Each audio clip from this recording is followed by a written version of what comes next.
Hiya, welcome back to the channel. So as we can see here, we have the Citroen C1, and it currently has the most horsepower it's ever had because it's attached to that. And that is because today is something I've been trying to do for a while. It is going on a dyno, and there isn't any as close as what I'd like. I mean, it's not miles away, but anyone's been watching this, it's in the Supercharged and the way it's mounted, and I don't fancy the belt coming off on the motorway and then losing the water pump and waiting for breakdown to come and get me. So instead of driving it there, it is going on this. So now hopefully today we're going to find out how much power it actually has. I'm guessing about 90, something like that. In the previous video I put some bigger injectors in it and it did make it better, but unfortunately we seem to have lost a little bit of boost, and I've not rectified that, so we'll just see how we get on. In fact, I'll show you. So yeah, down there we have the blow-off valve, and if anyone remembers when I fitted it, I put a weaker spring in it to try and reduce the boost because I didn't want it to be making too much boost. And what's actually happening with it is, currently, I might be able to rectify this later, but currently it's releasing as I sort of intended it to, probably about 3.5 psi or something, when I don't know why it's doing that now because it made it 5 before, but I have still got a stronger spring, so we might just put that in and see what happens, but we won't know until we get there. So I've got the car with the key in attached to the back of that car, ready to take it to the dyno, self-closing bonnet. And so yeah, we'll throw that on, make sure it's the right way up before you do that, and then we'll get on our way.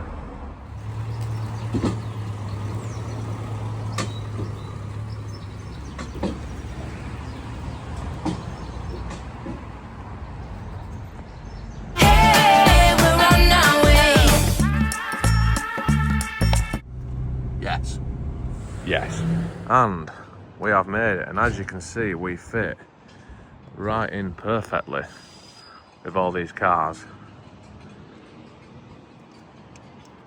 Yes, and the time has come, and this is where we are. This is the dyno. We'll test the dyno and load it up and see if the dyno can handle the power what this has got to offer.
That is it. The numbers are in.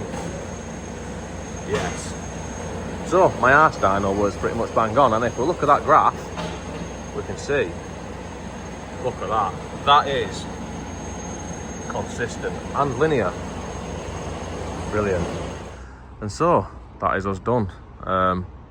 Pretty much exactly what I expected. And yeah, I could recommend these guys. They've been really helpful. Speaking to a fella here called Danny who seems to know his stuff as well. Yeah, definitely recommend these guys. Really good place. And now we are back. We're back after putting down big numbers on the dyno. I think there's a little bit more in this, and I'll explain why. First I need to take that bumper off. And now with that bumper off, we have access to this blow-off valve. Now in a previous video, I had issues where I wasn't getting any boost. And it turned out that the issues was relating to this. Now when I fitted this, I put a smaller spring in this because I wanted to run low boost to start off with, or very low boost to start off with. And people were saying that spring won't affect the boost because normally how these work is, this takes whatever pressure's in the manifold and puts it to this. If it's negative pressure, it pulls it open to release whatever's in here. Positive pressure will help to hold it shut with the same pressure as what's in there. So the spring, usually on most of them, doesn't affect the actual pressure what's in the system. It's just how fast it opens and shuts. But on this one, this seems to be operating exactly as I mentioned in the first video, whereas the spring pressure is what seems to be holding it shut. Now, I can't do it with one hand, but if I'm here and I start the engine, rev it up under there, you can put your hand under here where it actually pisses the boost out when it releases, and then as soon as it gets up to a certain pressure, it will release the boost. Like, that's what it seems to be doing. Anyway, like I said, it was not running any boost. In the past it's been running 5 psi, and I don't know why, but it stopped running boost. I don't know what happened with it, but I come back to it and it wasn't running any boost. And then I had to adjust this up. Now this was backed off all the way previously. Now I've wound it in, I'm getting about 4 psi, 3.5 psi a boost, and that's what it's running now, where it's running the 90 odd horsepower on the dyno. Anyway, long story short, I'm going to put that spring in there and see what boost it makes and see what that does. And so now, after carefully removing the little Allen keys from all the way around, we can see that that is the spring that's in there, and I want to replace it for that spring, which is thicker, stronger, harder and faster. And I think these cars, I've heard, I don't know how true this is, but I've heard that 7 psi is safe when you're boosting them in this way with, well, just doing this. So I'm going to try and get more than that and see what happens. So I need to put that back together and then we'll go from there.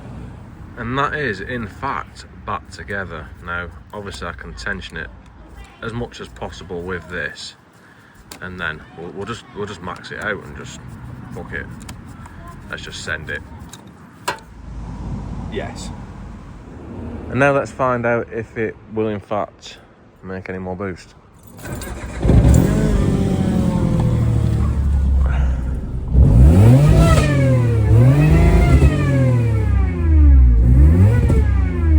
Well, it did until it blew this elbow straight off. Right, let's try it again.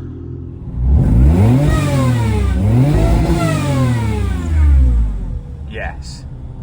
And that seems to be getting a little bit more boost. So let's go and see how it performs.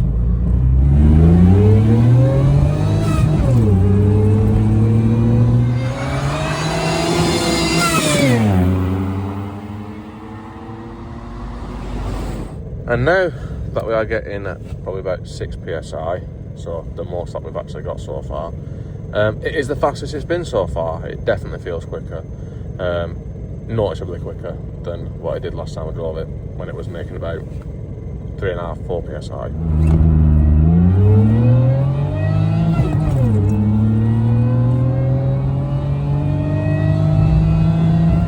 So I do wish that I would have had it running at this boost at the time when I put it on the dyno, because that would have been interesting.